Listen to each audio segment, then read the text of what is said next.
Leonard Cohen est mort lundi à l'âge de 82 ans, on l'a appris qu'hier matin. Parfois mes chansons sont d'abord des poèmes, parfois mes poèmes sont d'abord des chansons, dit ce matin Libération en citant l'artiste. Now so long, Marianne, it's time that we began to laugh and cry and cry and laugh about it all again. J'ai changé 100 fois de nom, j'ai perdu femme et enfant, mais j'ai tant d'amis. J'ai la France entière. And you want to travel with her, and you want to travel blind, and you know you can trust her, for she's touched your perfect body with her mind. Bonjour Olivier Cachin. Bonjour David. Journaliste musical, écrivain, vous avez interviewé Leonard Cohen pour Rock and Folk. On l'écoutait à l'instant, les plus grands titres, il y en a d'autres.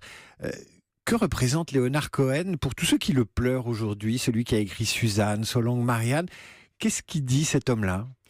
Il représente peut-être le terme le plus dangereux dans la musique pop populaire, c'est-à-dire un poète. Hein. C'est un terme un peu tartine, facile, que lui-même d'ailleurs avait du mal à assumer. Il disait la poétrie, la poésie, c'est quelque chose. Ouais, c'est pas une gloire d'être appelé poète, mais c'est quelqu'un qui avait une sensibilité énorme, qui avait été aussi bien capable de faire un album avec Phil Spector, Death of a Ladies Man, où il y avait d'ailleurs Bob Dylan qui faisait les chœurs sur un morceau, et puis d'avoir un côté très ascétique, très dépouillé. Son premier album est d'une rigueur terrible, enfin le deuxième surtout, et puis qui avait une plume et un humour, et peut-être aussi une espèce de... Je pense que cet humour-là, c'est quelque chose d'étonnant, parce que on s'en rappelle comme quelqu'un d'émouvant, mais il était drôle aussi, dans cette espèce de de façon de parler de l'amour, de la mort. Ce dernier album ne parle que de ça, hein, comme celui de Bowie. Il avait un côté des dandy dépressif. Oui, et puis quelqu'un qui était aussi, il disait qu'il était canadien, il n'était pas américain,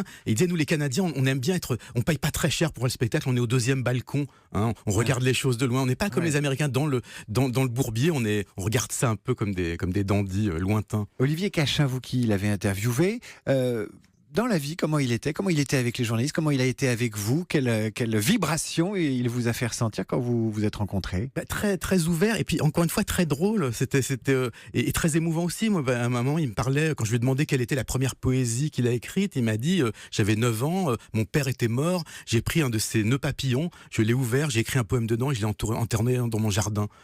C'était déjà surréaliste. Oui, c'est incroyable. Et puis voilà. Et puis en même temps, il parlait de la suite. C'était à l'hôtel Scribe. Il disait oui, dans cette suite redécorée de façon désastreuse, de ce magnifique hôtel. Enfin, c'était quelqu'un de très disert, de très intelligent, et puis qui prenait pas, comme le font beaucoup d'artistes, l'interview comme un truc genre c'était pas service après vente. C'était important pour lui. Une discussion. Et c'est quelqu'un qui est venu à la chanson par l'écriture, parce qu'il se rêvait poète, romancier avant d'être chanteur. Quand il y a 2 semaines, Bob Dylan a le prix Nobel de littérature, les fans, en tout cas certains de Leonard Cohen, disent c'est pas juste. Ouais, ça c'est des petits débats. De toute façon, je pense que c'était pas quelqu'un qui courait après les médailles en chocolat. Hein. Je veux dire, je pense qu'il aurait été le premier à dire que c'était très bien que Dylan l'ait. C'est comme ceux qu'on dit, c'est encore un homme blanc qui a le prix Nobel. Tout ça, c'est vraiment des tout petits débats. Olivier Cachin, Leonard Cohen sort son premier disque en 67, qui est une année terrible, fondatrice pour le rock et la pop, parce que 1967, c'est plein d'autres artistes, c'est Sgt Pepper, c'est les Beach Boys, il y a plein de choses. Qu'est-ce qu'elle avait de plus, sa musique ?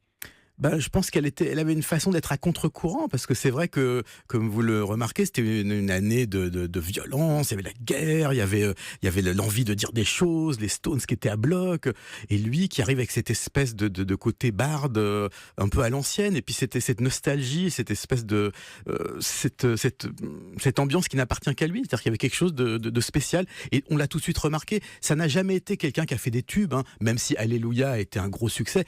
D'ailleurs, le plus gros n'était pas sa version à lui. Certains même pensent que c'est Jeff Buckley qui l'a écrit, comme certains pensent que Nirvana a écrit The Man Who Sold the World de Bowie. Mais c'est quelqu'un qui avait effectivement une fanbase et des gens qui l'appréciaient beaucoup, au-delà du succès commercial, des disques d'or ou des récompenses diverses.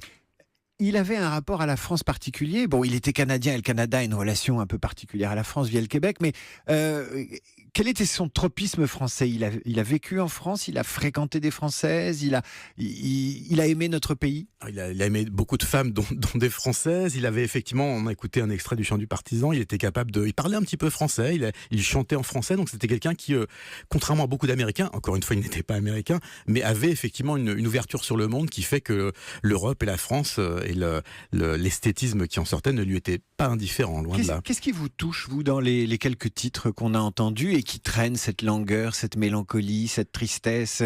On a envie de boire un thé et de regarder la pluie tomber derrière le carreau. Oui, et puis c'était cette voix, quoi. Il a une présence vocale. C'est un petit peu la version folk déglinguée de Barry White, la voix grave et cette façon qu'il a de.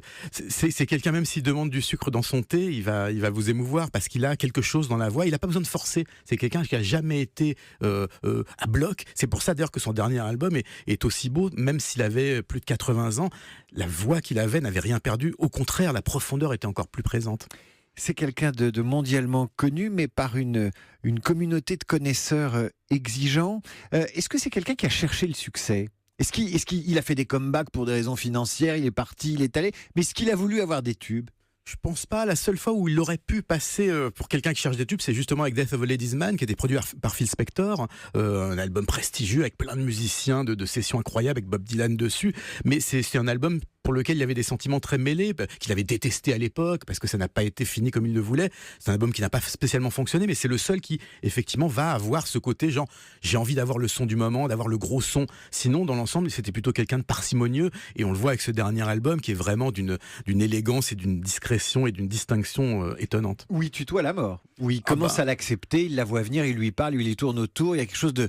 Allez, j'allais dire mitterrandien. Mitterrand avait une fascination pour la mort. Lui, il l'a mise dans un album. Je suis prêt. C'est le My Lord, I'm Ready. C'était d'ailleurs quand sa muse Marianne est morte il y a quelques mois de ça, en juillet dernier. Il l'avait annoncé de façon très très claire. Il a dit: je ne suis pas loin de toi. Si tu tends le bras, tu vas pouvoir me toucher. Il savait qu'il arrivait. Et l'album, encore plus que le Black Star de Bowie, est un album non pas morbide, mais funéraire. C'est-à-dire que mais c'est quelqu'un de très apaisé, il sait qu'il va mourir, et c'est presque comme s'il appelait la mort de ses voeux, et l'appelait d'une aussi belle façon avec un album aussi parfait, si on peut dire. C'est magnifique.